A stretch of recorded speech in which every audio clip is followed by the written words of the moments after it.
Greetings, you admirable and damnable accursed. I want to thank you for your feedback on the socials, supportive and constructive.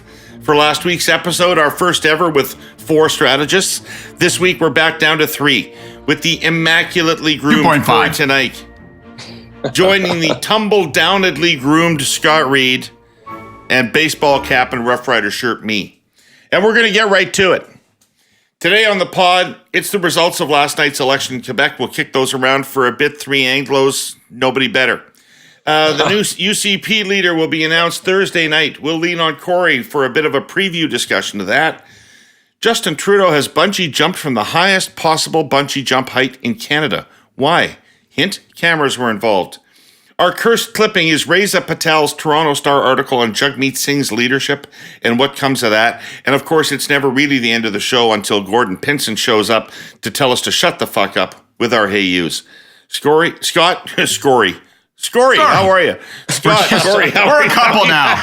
We're like Benifer. Well we're going to break up and then dramatically reconnect 20 years later. I didn't tell you guys before, but that is actually my new name. I had to change my name because I created which you'll understand, David, the cardinal offense of going to a Red Blacks game and wore paraphernalia other than Rough Riders, Saskatchewan Rough Riders gear, disowned by many family and friends in the blessed land of Saskatchewan. So I think I should start with an apology to everyone for having committed that cardinal sin.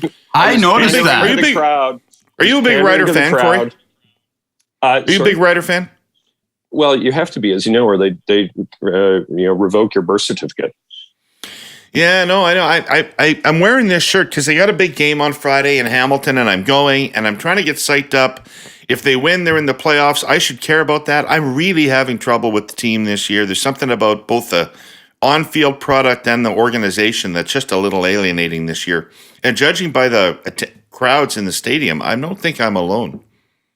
Yeah, well, it's it's too bad that they're not doing as well as they could otherwise be. But I almost think they're like the Toronto Maple Leafs. It doesn't matter so much. There's a fan base there that it's on par with the Green Bay Packers or other or the Leafs, where it almost doesn't matter.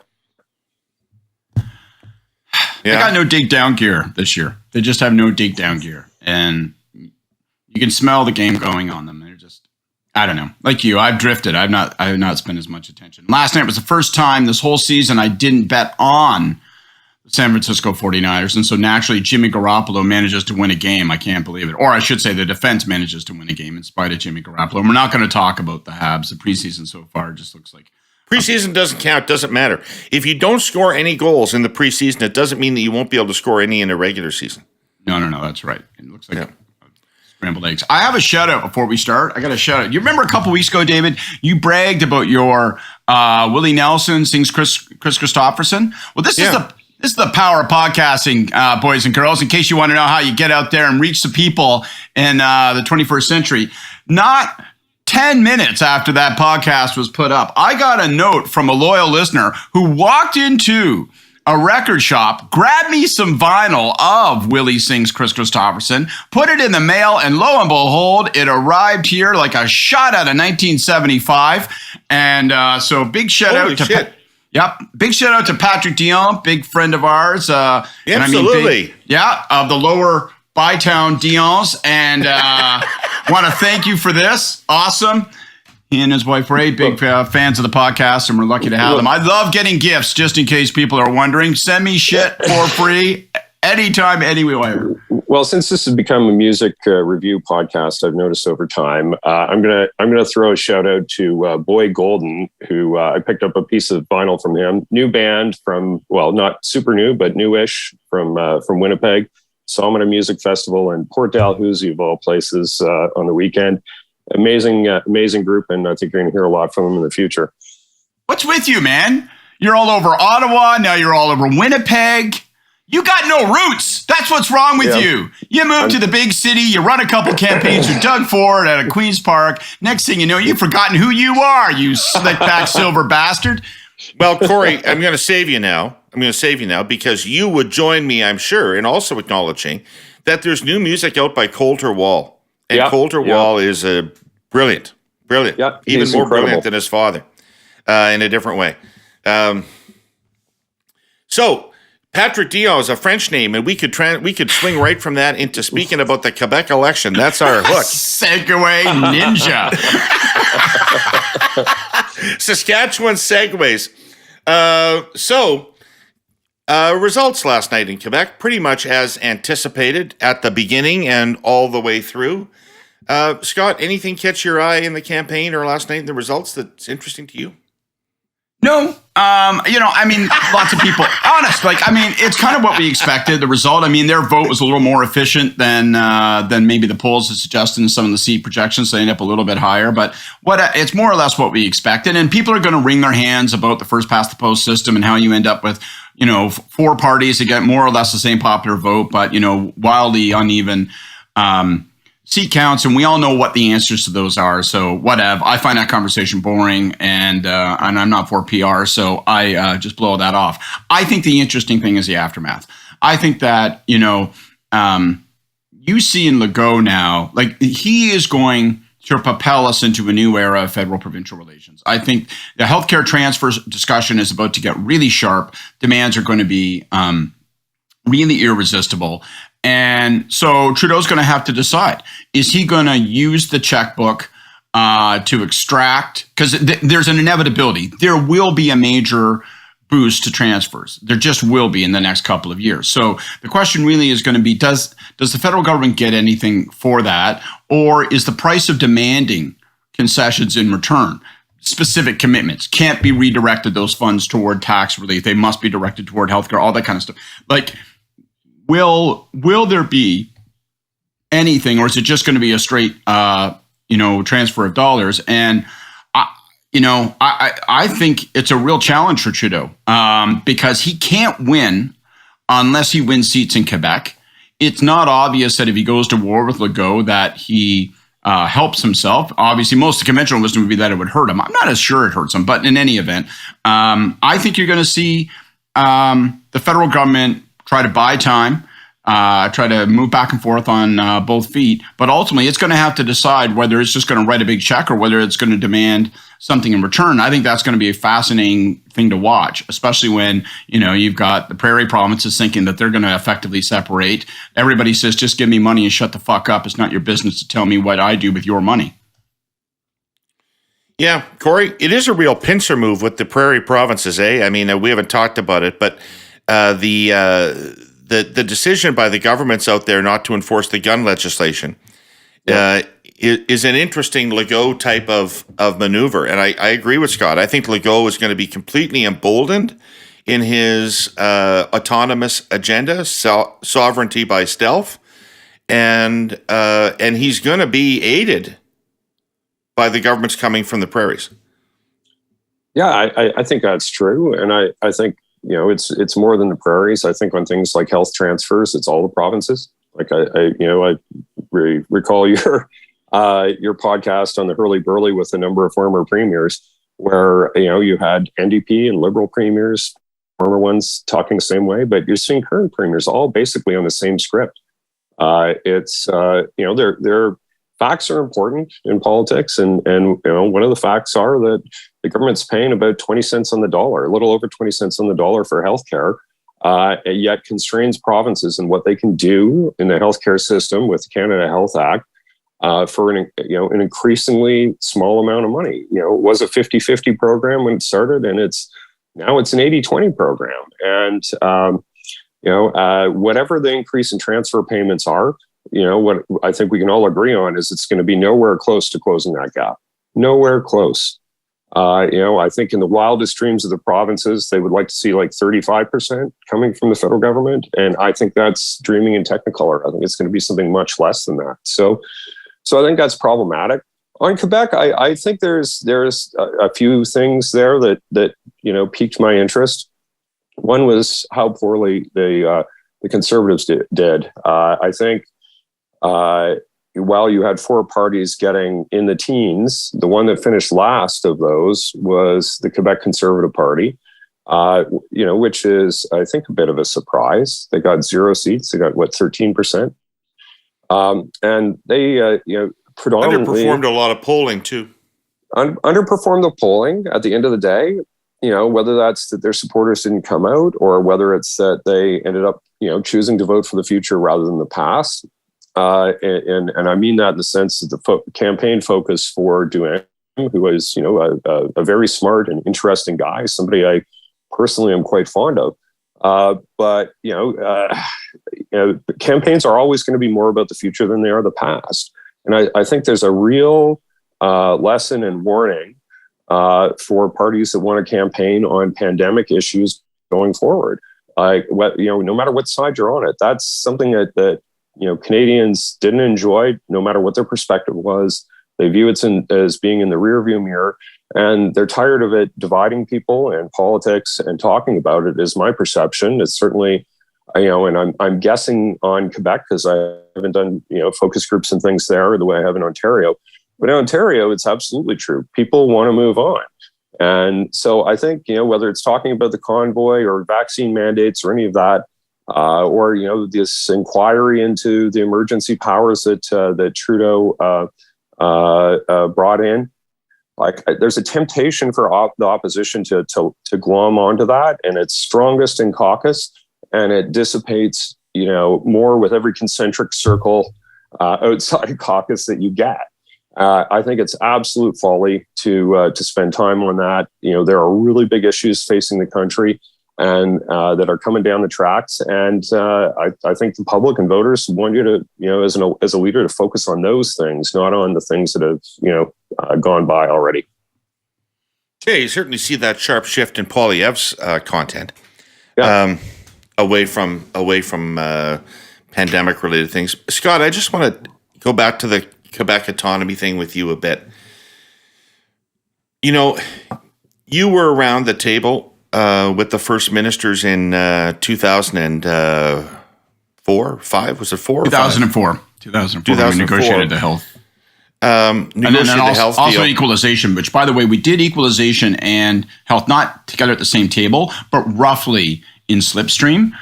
That was an important piece of it that gets overlooked, because when you talk fiscal transfers, you're talking fiscal transfers. I think that may be a strategy that government's also forced to employ federally. Interesting. Okay. The question I was going to ask you is, in 2004, it seemed to be completely accepted by the other 9 provinces that Quebec would be treated asymmetrically and not have the same conditionality to its transfer that the rest of the provinces did. I don't get the sense that would go the same way now. Yeah, I'm glad you raised it. I think there's a couple of really important differences between then and now that are really going to affect how this will unfold, and makes it harder for the federal government, makes it harder for Trudeau personally. I don't think there's any chance that asymmetricality will be embraced. There won't be an acceptance of it. There won't be a reluctant acknowledgement that, okay, let's do this and leave Quebec on its own. Quebec on its own is now a strategy for at least 2 additional provinces, and perhaps others, but for Ontario, but for Saskatchewan and Alberta, it's also a strategy. So there'll be no asymmetricality. That means then you have a lowest common denominator deal where you have to say, well, what are the minimum conditions that I can apply federally to this transfer of dollars and get away with? And with Quebec there, that's going to be difficult. The second thing that's changed is Quebec, is CAQ, is Legault. And I think there's one other thing to observe out of this election, not the results, not the distribution of vote. It's that Legault looked pissed off. He was impatient. I don't think this guy says, I'm going to be doing this job for the rest of my life. Like, first of all, he's not a spring chicken. Second of all, you could tell that he was just kind of annoyed with being challenged. The election was an opportunity. It forces systemic scrutiny and challenge. And he didn't like any of that. Fuck that noise. That's not what I'm around for. I'm the boss. I'm in charge. And I think he's therefore going to be impatient when it comes to these, all of these issues. All of this takes me to a certain place for the federal Liberals. You got to map this out now. You got to think, like, you might want to buy time, but you got to map this out now, and you got to work backwards from the deal that you think is gettable. And so one of the things I noticed on the weekend, there was like a preview piece.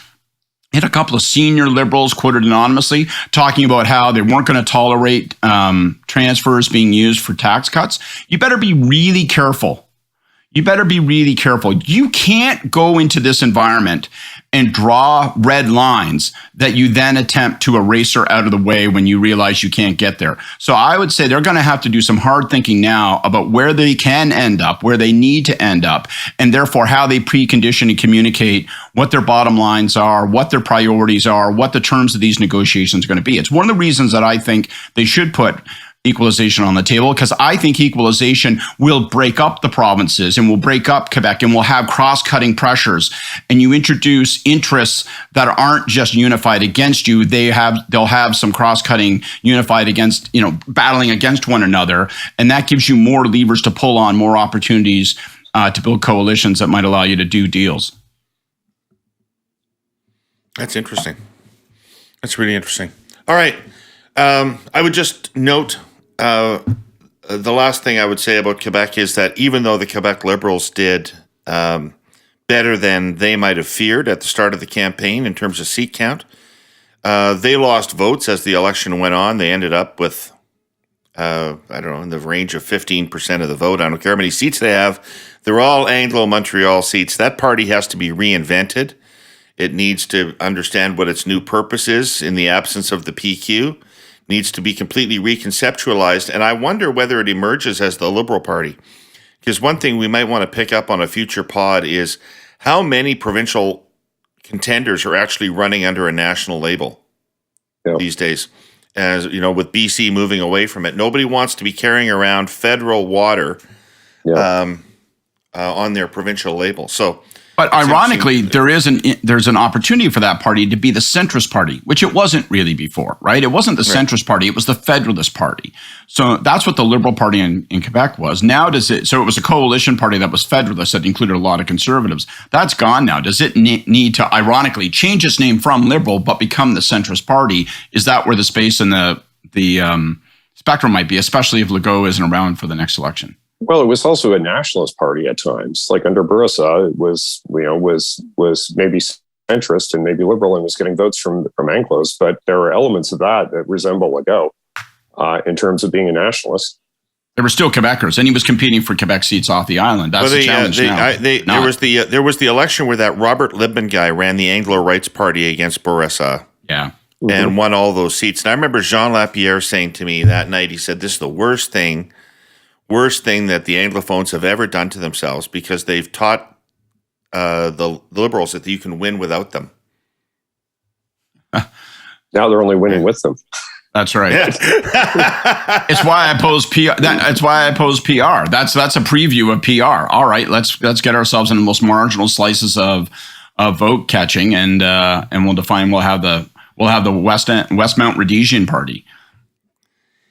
Hurly-burlyites. What's that famous definition of insanity? The one often attributed to Einstein? Actually, the origin's unclear, but the quote is this: insanity is doing the same thing over and over again and expecting a different result. We've been talking here for a number of weeks now on behalf of our presenting sponsor, TELUS, about Canadian spectrum policy. Spectrum, as a refresher, are the radio waves that make our cell phone networks work. Here's a good summary of, our last 10 or 11 or 87 TELUS ads. 14 years of the same spectrum policy, using set-asides.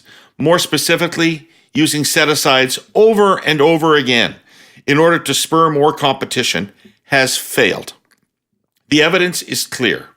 We are years behind other G7 nations in auctioning spectrum, and as a result, in our ability to adopt 5G technologies in both urban and rural Canada, and in how we could be fighting climate change using those technologies.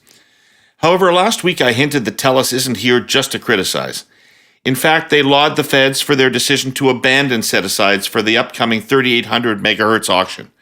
And they have some further recommendations for how spectrum policy can move forward to make up the gap. TELUS believes we should be auctioning more spectrum sooner, prioritizing rural investment using tailored deployment conditions, ending the use of set-asides in auctions forever, stopping companies from trading their spectrum for profit, implementing use it or lose it policies for all spectrum licenses, implementing use it or share it if some, but not all, of a carrier's spectrum license is being deployed. That's just the proverbial tip of a very large iceberg of their thoughts on this issue, Hurley-Burleyites, and we'll have more to say on that next week, including a special announcement from TELUS. Stay tuned. Kory, this is going to be tricky territory for Poilievre as well, right? I mean, that, you know, the Conservative Party, where is it going to be in Quebec on the Quebec autonomy agenda? I think there's a comfortable place for them. Like, I think some of the problems the Conservative Party has had in Quebec are a little more parochial. It's about having Anglophone leaders that don't speak the language as well as they might, with an Anglo-sounding last name, etc. I think those have been limitations, as shallow as that may sound. I think there's something to it, but at a fundamental level, I think why you see more national unity peace under Conservative. Those things aren't shallow, by the way. Those things are fundamental. Yeah, they're real. But people like to try to pretend that those things aren't real because the conception of people thinking that way is uncomfortable for some folks to acknowledge. But at just a pure policy basis, I think it's easier to have national unity peace under Conservatives because at their core, they're more respectful of actual, division of powers that are in the Constitution. They're more happy to allow the provinces to legislate and regulate and make decisions in areas of their own responsibility. And, so the way the Canada Health Act was enforced under Harper, very different than under Liberal governments. Where more latitude was given to provinces. It has no teeth under anybody. It doesn't. But like, if you were to ask, Brad Wall, you think that Harper didn't enforce the Canada Health Act differently than other governments didn't enforce the Canada Health Act? I do, and I'll give you some real life examples. Like bring Brad Wall on and talk about when Saskatchewan decided to do private MRIs. Allowing private diagnostics where you could pay to get an MRI and you still can in Saskatchewan, and that's tied to how many public ones those companies do, et cetera. They get letters every year from the Liberal government threatening to cut their transfer payments. Now, do they cut them? No. So I guess in that sense, that's my point. You're making my point. So you're saying Harper didn't send the letter? He didn't send the letter. Yeah. But in provinces like Ontario, when they get those letters, they tend to listen to them more. And so it does have a chilling effect. And it has a chilling effect on what governments are willing to do. And that goes beyond healthcare. Now, I think the other challenge that you see is a federal government that is not only focused on what are provincial responsibilities, they're not simultaneously not focused on their own. It is the obligation of the federal government, not the provinces. It's not the role of the provinces to come up with energy pipeline deals and all that between each other. It's a job of the federal government to have those trade and energy corridors built. It is their responsibility, and I think have largely just walked away from that, and which has been bad for the country. This is interesting. But just by mentioning pipelines, you raise an interesting segue because Conservatives talk like this, and I mean, I never heard any Conservative leader suggest that they would build the Energy East pipeline over the objections of the government of Quebec. Yeah, but they should. Yeah, but they didn't. I agree. I agree. But like this is a problem in our confederation. And and I, not to be too critical of your friend Paul Martin, but I saw him as wanting to campaign to be mayor often at times, and you see that from other federal politicians where they're more happy to talk about transit plans in the city of Toronto than they are about things that are their sole jurisdiction. Man, you and I are so completely under. I hear what you're saying, and it's a wholly legitimate point. It's a wholly legitimate point that I do not embrace. I think this is such an interesting fundamental argument. I hear this all the time, and it very much was a pillar of orthodoxy in the Harper government, which is let's mind our jurisdictional lanes. And I'm sort of like, you know what? If people are concerned about healthcare, you've got to be seized with healthcare. If people are seized with if people are concerned about cost of living, you got to be seized with cost of living. Not to get all defensive, but Paul Martin talked about cities before there was such a thing as a focus on cities. He talked about these kinds of issues because he saw that that's actually where the demands and the needs are going to be. I'm not saying there isn't a political play to do that, Scott. I'm just saying it's bad for the country. Let's look at the outcome on this. Has national unity traditionally been a lot bigger problem under liberal prime ministers and liberal administrations? It most certainly has. I think Trudeau is. Wow, this is Bob Dole's Democratic Wars line. We're going to war on this one. I don't agree with you not even an iota. Well, maybe I'm overstating it because certainly we had lots of national unity. Well, we've problems. never had as severe a national unity crisis as that which was precipitated by a conservative government. But I will take your point of view. I will take your point that liberal governments are more activist in provincial jurisdiction and therefore get the province's backs up. The problems that Mulroney had, and clearly that's what we're talking about here as an outlier in this narrative for conservatives, is like saying that World War II had nothing to do with World War I. The decision to repatriate the Constitution without Quebec's signature on it might have been a bit of the reason why that happened, right? Maybe that was kind of the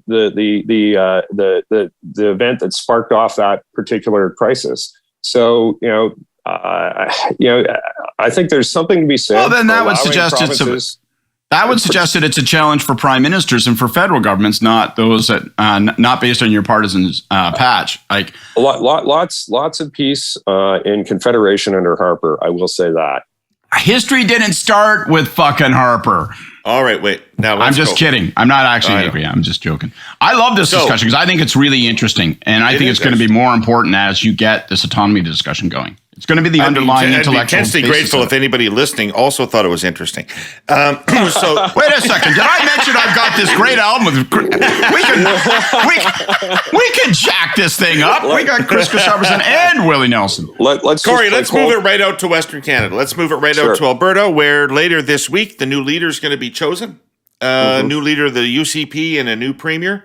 Is there any reason to believe it will not be Danielle Smith? Is there literally any reason to be holding your breath about this? I don't think there's any reason. I think it's the biggest cliffhanger since the federal conservative leadership race that just passed. It's that big a beating. I think it's going to be a very conclusive and win for Danielle Smith. I'm not sure that's good news for the party in terms of its reelection, but I think it's a party that is basically obviously new in that it just came together, but at war with itself. It's a party that is literally tearing itself to pieces and has been for 2.5 years now. I don't think it ever really fully came together under the United Conservative Party. It was sort of bonded together in victory for a very short period of time, and then all the underlying fault lines started spreading apart again. And you're seeing that play out in this leadership. It's sort of bizarre seeing Danielle Smith emerge as the far ahead leader in this process, given that her experience with the leadership of the Wild Rose Party was problematic, to say the least. Hilarious. Yeah, it's but the strange days in Alberta, but. I think it's going to be very, very interesting provincial election in terms of what happens in the city of Calgary. And I think if you're to look at the provincial polls right now, it's looking pretty good for Notley, which I think is, is unfortunate in some ways, but maybe in other ways not. I don't know. It's. What was an alternative, Corey, to merge? What was an alternative to merging the PCs and the Wild Rose? What would have been a better way forward? To have them kind of duke it out more or less the way the Reform Party and the old PC Party did, with someone being a clear winner. And I think that there was a merger at the federal level, but it wasn't really. It was a takeover, and the one party was no longer viable. And, I think that's probably a better approach. But I think there's something to the discipline of power, and like what, obviously from a policy and ideological perspective, I'm a conservative and would much rather see a Conservative Party be victorious in the province. But I could also see why, the type of fratricide and lack of discipline and all of that you've seen in the United Conservative Party over the last couple of years would be unappealing to a lot of voters. Who, really, I think at the end of the day, a lot of voters just want to have some peace, order, and good government. They want to see adults in charge. They want to see parties that are focused on the issues and priorities that they have. And they don't want to see a whole bunch of, backroom machinations and palace coups and the rest. And really, I think the, United Conservative Party in Alberta is starting to resemble what the PC Party of Ontario looked like under John Tory and Tim Hudak, which is a party that was only good at two things, knifing leaders and losing elections. And I don't think that's good for the party or for the province. So I was just reading CN's new winter plan. There are a couple of images in it that are pretty telling. One of them is a shot of 5 freighters, hopelessly mired in Great Lakes ice. The other picture is of a snowblower cutting a tunnel through what looks like a 2-meter deep bed of freshly fallen snow in Alberta. The two snapshots nicely illustrate winter's power. The difference between the Great Lakes and the prairies, of course, is that the St. Lawrence Seaway simply shuts down from January to the end of March. Shipments through the Welland Canal go from millions of tons to zero. But no matter how ferocious winter becomes, freight trains never stop crossing the prairies. Because, winter or not, customer demand for a whole catalog of commodities remains strong. The economy needs its grain, forest products, propane, potash, and other raw materials. And the economy relies on the railroad to move them. So CN, our sponsor, wages an endless effort, not to conquer winter, because winter is, a force of nature, but to cope with it as efficiently as possible. The railway is deploying sophisticated new technology to inspect wheels and tracks, both of which suffer damaging assaults of extreme cold during Canada's winter. In an era of labor shortages, CN increased its workforce by nearly 1,000 employees in the first 6 months of this year, and most of them will be on train crews. It has also expanded its fleet, adding dozens of new locomotives and hundreds of new boxcars. CN also recognizes that dealing with winter requires discipline. Quite simply, trains must leave on time. The railway has been sharpening punctuality in the past year and will continue to improve it, which means better customer service, which is the core mission. Last winter was really nasty. Maybe this winter will be easier. Maybe not. Whatever the case, CN will be ready. Cargo has to move, and that's that. Scott, if I could just lead into you by saying, picking up on something Kory said about the pandemic politics earlier in the podcast, Janet Brown, a pollster in Alberta that I have a lot of respect for, says this has been a disastrous leadership campaign for the UCP in terms of its brand in the province. And in part, she's picked up on Kory's point, and she said they've been talking about things that most people don't care about. Whether it is the pandemic-related restrictions or the messages that come out of that, people are worried about inflation and the cost of living in Alberta the same as they are everywhere else, and they haven't heard a lot of talk about solutions to those things out of the party. And so it looks like one of these cases where you have a really extreme base, you have to run to that base to win the leadership, but then you're faced with an election within a year. I know people go bananas and you make any comparison to Trump, but on that precise point, I'm not saying this is Trumpism, but on that, although there are elements obviously, but on that precise point, it's a little bit what Trump in 2022 looks like to me, right? Like he's no longer there's no build a wall, which was code for immigration concerns, code for concern about economic dislocation, code for what's your cultural place in society any longer, all that kind of stuff. He's talking about himself. He's talking about the last election.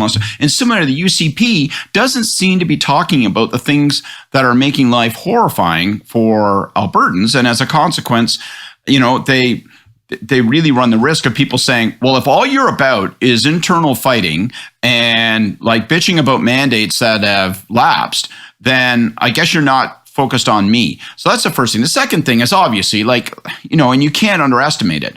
Like Danielle Smith is, she's strawberries with vinegar, which is like, she makes no sense. It makes no sense. Nothing about her makes sense. Her history doesn't make sense. What she says now makes no sense. But my question is this.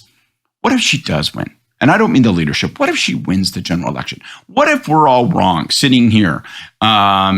Kory's not in Toronto today, but, sitting in central Canada, what if we underestimate the cultural pull? What if we underestimate how entrenched the us and them is and UCP does win the next election? What happens?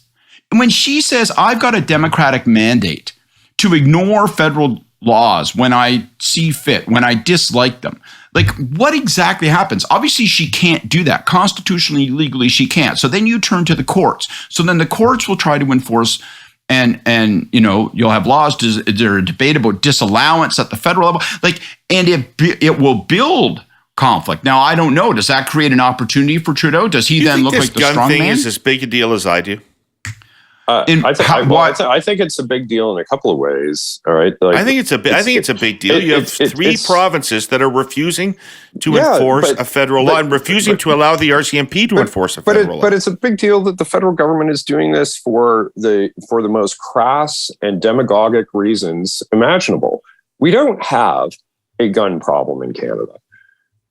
Not like the United States. And to try to draw parallels to that and say that by persecuting law-abiding gun owners, which are mostly rural, who mostly live in ridings that the Liberals get almost no votes in, is, I think, divisive. I think it's demagogic. I think it's bad policy. And I think it's pulling the country apart. And for what reason? For the electoral success of Justin Trudeau and the federal Liberal Party? I think that's a really bad fucking reason. But let me jump in on what I think the bigger and deeper problem with Danielle and what I think is at stake on some of these things and what's concerning. I'm talking to you from Washington D.C. today, and I think Trump has been the person who's sort of set us down this road within the conservative movement in I think a very unhealthy way. Conservatism at its core, going all the way back to Edmund Burke as a reaction to the French Revolution, is to try to have a change that's evolutionary, not revolutionary, where the rule of law and faith in institutions and the idea of reforming institutions rather than tearing them down is at the very heart and the core of conservative ideology and has been for hundreds of years. The fact that it's now, conservative parties since Trump that are, storming legislatures, having convoys, talking about disregarding the courts and the Constitution. I can think of nothing that is more fundamentally unconservative in nature than that. And I think it is destructive. I think it's toxic. I think it is, a break from hundreds of years of history within our movement. And it shouldn't be done cavalierly or with simply an eye on winning the next election. There are more important things than just winning the next election. It is, having a stable country, peace, order, and good government, all those things that, conservatism in Canada is supposed to be about. So I think it's dangerous. I think it's unfortunate. I hope it's something that we can turn the corner on and move back towards something that is in more traditional alignment with conservative principles. Can I just go back, and not for the reasons you'll think? I want to go back to gun control, not because I want to relitigate the merits of gun control. I want to go back to it as an example, a real living example, which is going to force this, and how the players react. It gives us an opportunity to look at it as a bit of a laboratory. Now, we haven't run the experiment yet, but it's been set in motion. So I disagree with I disagree with Kory about the merit of action by the federal government on gun control laws, and I also, but more importantly, it doesn't matter.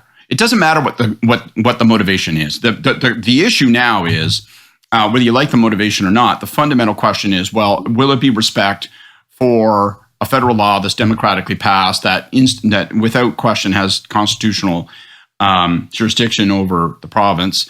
And so to me, it puts UCP in a very difficult spot because they can display all of these behaviors that Kory is talking about and look whack and look irresponsible, and maybe that drives voters away from the next election. It also puts Trudeau in an awkward spot, though, right? It's a question of, well, how far are you going to go on this question? And in a world where our politics are defined by culture, by overwhelmingly they're defined by culture now. Where does that take us? How combustible is that concoction? And I think it's interesting between Legault and Quebec. We talk about fiscal and federal relations, and then you take a look at this autonomous movement out of the UCP. She wins the leadership. You put all those things together. He may have no choice. His father's mantle, and I hate to sound like I'm a Hallmark movie, but his father's mantle may be thrust upon him. He may have to stand tall in the middle of the field and say, I don't know what this is going to mean for me in the next election, but fuck it, man. There's one federal government. There is a law on the land, and we're going to have to enforce it. What a dangerous. Scott, I go back to what Andre Pratt said to me on the Herle Burley about Trudeau in Quebec on these issues. He said people in Quebec expect the premier to be the premier and expect the prime minister to be the prime minister. Like, it would not be unusual for them to hear the prime minister defending Canada, defending the national interest. That's what they would expect from the prime minister.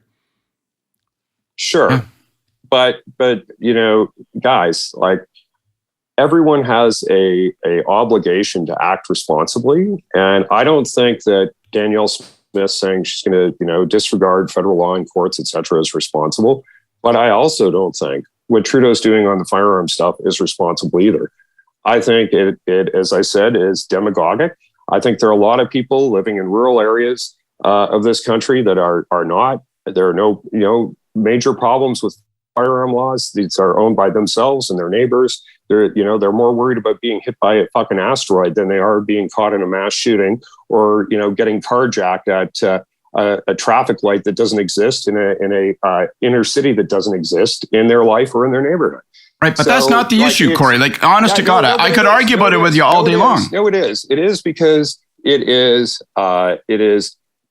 something that is being done for knee-jerk reasons to appeal to urban voters for whom don't own firearms. And this is not a part of their reality or their world. I grew up on a farm.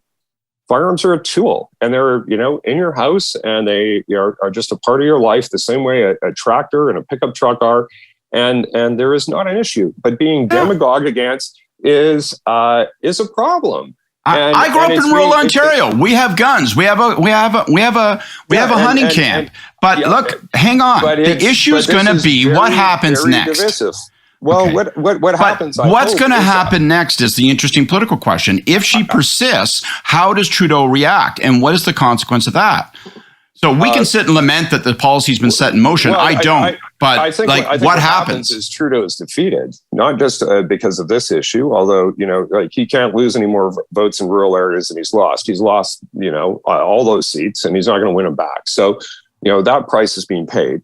But I think what is problematic is being highly divisive. I've talked about this a lot, and we've talked about this a lot in this podcast, being highly divisive, being demagogic, being high-handed. These are things that are not a good look for Trudeau or any other federal politician. Let's say you're right. So let's say this confrontation occurs. Let's say it ends up, it gets partially at least litigated in a federal election, and Trudeau loses. Say for loss. What happens then? Is the implication of that electoral loss, just to play the thought experiment, is the implication that federal authorities will not exercise federal jurisdiction? Would a Poilievre government say, you know what, we're going to allow provinces to ignore federal laws that they dislike?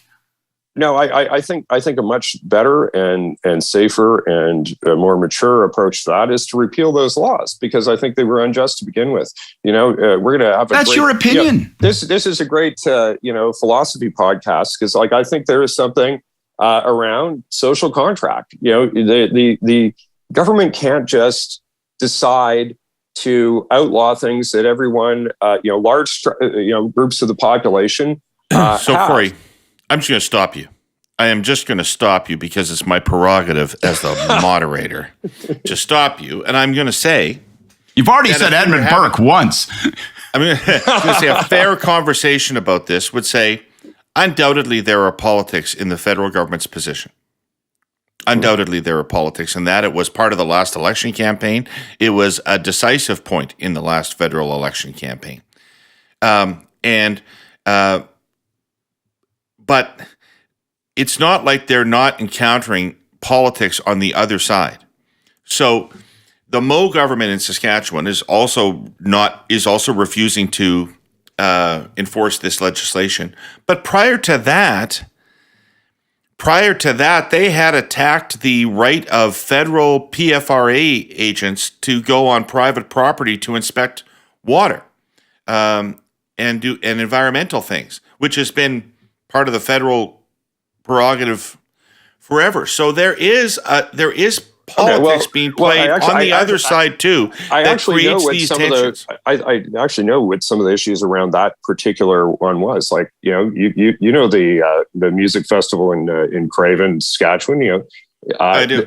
The festival grounds flooded at one point, and pumping the water out was a problem because there might be salamanders and guppies there, right? And yet you need to have DFO agents come and inspect it before you do that. That seems like lunacy, and the fact that people would push back against that is not a Well, hang on, Kory. What is the underlying principle of your point? On both questions, you go to your dislike for the regulation, the law, the policy measure. But there's an overriding principle, which is the federal government permitted, a democratically elected federal government permitted to enforce federal regulations and federal legislation, or is it at the whim of the government? Because if the only answer is, well, don't do the things that the provinces won't, well, Gus, I guess I'll have to hold a referendum in each province to determine what policies will be acceptable to them prior to federal action. I mean, is there not a federal prerogative? Look, there is, I think, constraint on both federal and provincial governments and municipal governments not to act in a high-handed fashion in which they are offside with the vast majority of the people that they're ruling. This is why things like, prohibition in the United States didn't work out so well. You can't take actions that are very high-handed and in conflict with large segments of the population where you are imposing your will from afar and not expect that there are going to be big problems with it. What's the right thing to do? Of course, it's to have federal law respected and enforced. But there's an obligation on the federal government not to, in order to win some votes in downtown Toronto, fuck over large sections of the country without any regard for them. You have to be the prime minister for all of Canada, not just the people who voted for you. And but if I get elected federally, that's what Trudeau's doing. Well, not to you, but not to large segments of the country, and that's why we're dealing with this issue. I think that there is a lot that could be done to improve national unity and to keep have the pot not boil over on the stove in Western Canada. If Trudeau would, for instance, have as much empathy for 250,000 people losing their job in the energy sector in Alberta as he does for 9,000 people losing their job at SNC-Lavalin. That's a fucking problem. That's what this comes back to. There are a lot of people. I think that's a fundamentally unfair characterization. I really do. And ultimately, I know you don't, but I gotta tell you that I do think it's an unfair characterization. And if I by silence embrace it, then obviously your point flows. Obviously, there's give and take when you're handling a federation like ours. Obviously, there's give and take that you have to manage the political reality on the ground. But ultimately, you cannot say, I will only act on policies that already enjoy the overwhelming popular support of those populations. Otherwise, there'd be a whole series of things you would not do. Like, and the list is endless, right? You would never have seen, FDR would never have managed, the United States into the Second World War. We would never have had the GST, which for all the kvetching, we'd have never had bilingualism. We never would have had the maple leaf flag. On and on it goes. Bilingualism probably would have, not been a bad thing because we don't have bilingualism in Quebec, as you know. We don't. Again, you're seizing on the policy. Bilingualism in Quebec than we do anywhere in Canada. We have a federal government that is. You're slipping the principle. You're slipping the principle again. No, you're slipping the principle in Quebec. You know, where is Trudeau's defense of minority rights in the province of Quebec? That's whataboutism. Whataboutism. The underlying fundamental issue is, are you going to respect federal jurisdiction? All right. You know what? We've had so much fun. We've had so much fun that we don't actually have time for our clipping today. So Reza Patel, we'll come back to your clipping because it's interesting because it's got 2 points of view of where Jagmeet Singh is heading. And I think it's interesting to talk about because it will have a big bearing on the next election. But we do have time for a quick discussion of a photo op. Prime Minister took his kids bungee jumping yesterday. Or I don't know, I saw the pictures yesterday. I'm not sure when he took them bungee jumping, maybe on the weekend. In any event, I wouldn't do that. I wouldn't do that, because I'm a coward, and I wouldn't do that because I really don't want the last millisecond of my life to be consumed with what a stupid fucking thing this was to do, just before your head hits the pavement. But in any event, he did it. And, of course, the usual things popped up on social media, both sides. I mean, and I'm torn when I watch it, you guys. I'm torn because part of me says, you know, the rap on him is he's not serious enough. We're going through a very serious time. People grappling with cost of living issues, having trouble putting food on the table. Should he be bungee jumping and looking frivolous? On the other hand, another part of me says, A, who gives a shit? Is anybody really going to care? And second of all, to be blunt, I think his athleticism and his physicality have always been big advantages for him. I think that it's something that people like about him is that he's a young and athletic and vigorous person that looks good doing athletic things. Certainly, I remember David Rosenberg using that characteristic of his very effectively in advertising in 2015, introducing him to people as that kind of person. So I don't know how it plays. On balance, I'm inclined to think it was fine that he did it. Scott? I'm in the same place. I think the people that are superficially obsessed with this as a superficial gesture are making a mistake. And they're making the mistake that they themselves are focused on. Oh my God, why isn't he eating from a bowl of ash in, sackcloth, focused on the cost of living? I'm critical of him for the response and the focus and the tone in terms of the federal response to cost of living. I over and over, I've been critical on this podcast. I don't think that means that that doesn't mean that he's not permitted to do this. And they have persistently for a decade reinforced his brand, and inherent to his brand, going right back to that stupid boxing match, is athleticism, an underlying sort of John Wayne-esque courage, which is reinforced, an ability to relate, oh shit, as he says, as he jumps off the platform. I just think this is part and parcel of shoveling a little bit more of a load onto the Trudeau brand. And I think that's what that is. And I wouldn't get distracted by it if I were critics of his. Yeah, I'm going to be more critical of it, but not, because there's lovers and there are haters. I think that's true. There are people who like this stuff about him, and there are people who really don't like this stuff about him. But I was really struck looking at some of Daryl Bricker's polling numbers that he was talking about on leadership related questions last couple of days. That 18% of people think that.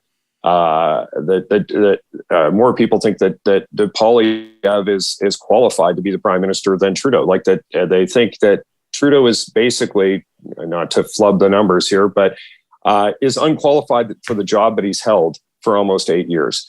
And another underlying theme of a lot of leadership questions around him is just a lack of seriousness.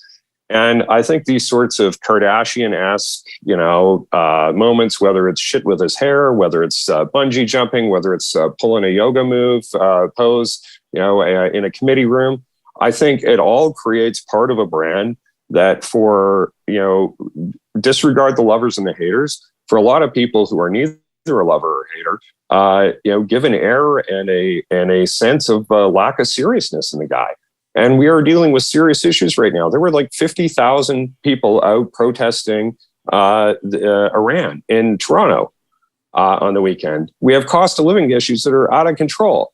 Is really, being the leader of the country right now, is your job to go and do frivolous shit like that? Is that doing yourself any favors? Is that demonstrating through symbolism and pictures and images what you want to put across to the people of the country. I don't think it is. I think it's a real misfire. And I get that's part of his brand, but we were talking about Bennifer earlier. Something's cool until it ain't. And I think, he has overplayed that to the point where it's become a liability for him with an increasingly large number of voters. That's an interesting point because you're quite right. I mean, and it's really an important point, I think, politically, that the tried true act works until it doesn't. We've seen that with other, and then you see a leader get bewildered when suddenly the sort of stage tricks don't work anymore. Like it's an uncomfortable thing when that occurs. But I don't know that we're he's running against a nerd. He's running against a nerd, right? He's running against the guy that Brill creams his hair and carried the briefcase to school, and was the Michael P. Keaton, I think, is who I'm thinking about. And so, would you ramp this up or dial this down in the face of that kind of competition? I might not ramp it up, but I think this whole unserious thing. I think, it's the scold's bridle of the Globe and Mail editorials. I really think it's a misfire on the part of critics around Trudeau when they get distracted by this. And where it takes you into is somehow you end up trying to argue that this guy's underqualified and therefore we ought to underestimate him. This guy ought never to be underestimated. I mean, how can the guy win these elections, take a punch like blackface in the middle of election campaign, bounce back and win, and people still say, well, I'm worried that you can't take this guy seriously. The doc is not. But Scott, I'm a big believer. Listen, I don't like that line of argument at all. It scares me because, I'm a big believer in everything that doesn't kill you, weakens you for the next thing. I don't disagree with that, but it's just this whole unserious thing has been such a chorus from critics of his. Like they run the risk of really saying, okay, finally people will agree with us. Unserious is one way of expressing it, but I think there's another way of expressing it that's maybe more damning and maybe more problematic. And I know you guys agree with me on this because you've talked about it a bunch of times. What are your fucking priorities? I agree with that. What are you focused on? Like, what is it that you're doing right now? And look, we're all, practitioners of the dark arts here. Like, what is the most important thing in a campaign? Is it the policy? If you had to choose one, images or policy announcements, which would you choose? Images, 100 times out of 100. They're far more compelling. They're far more important. This is why you spend so much time thinking about, what's the backdrop behind the leader when he's talking about something? What are the images that you're moving across the wire? Because they denote what your priorities are. And whose fucking priority is bungee jumping right now?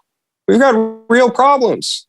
And one of them is not a lack of X game type maneuvers by our political leadership.